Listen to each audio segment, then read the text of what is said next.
তো হ্যালো ভাই বোনেরা, তোমরা সবাই কেমন আছো? আশা করি তোমরা সবাই অনেক ভালো আছো। এখানে আমি বিমা শক্তিতে একটা স্কোয়াড দেখে একা একা ফাঁকনামি করে চলে আসি কিল নিতে। দেন তারপর এই স্কোয়াড আমাকে রাশ করে দেন একটাকে আমি ডাউন দিয়ে দিই, ওকে ফিনিশ দিয়ে দিলাম। দেন ওকে ফিনিশ দিতে না দিতে এনিমে আমাদের টিমমেট আবির ভাইকে মঙ্গল গ্রহে পাঠিয়ে দেয়। দেন আমি একটাকে ডাউন দিয়ে দিই, আমিও তাকে মঙ্গল গ্রহের টিকিট দূরিয়ে দিয়েছি এবং যাওয়ার ব্যাপার তার। আর এদিকে আরেকটা এনিমি আমার উপর রাশ করে দেয়, মনে হয় এনিমি খুব তারা, ওকেও মঙ্গল গ্রহ খুব তাড়াতাড়ি পাঠিয়ে দিতেছি। দেখা যাক কী হয়।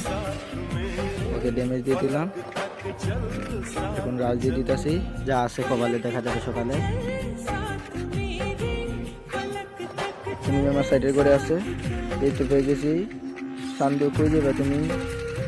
তোমাকে মঙ্গল গ্রহে পাঠানোর ব্যবস্থা করে দিতেছি আমি, একটু ওয়েট করো। তুমি কি আমাকে শান্তিতে সে পাঠিয়ে দিব? না না, তা কখন হবে না, কারণ আমি হ্যাকার। এই যে হ্যাকার, এই যে হ্যাকারের মতো ওয়ান টেপ দিছি, দেখছো? ওয়ান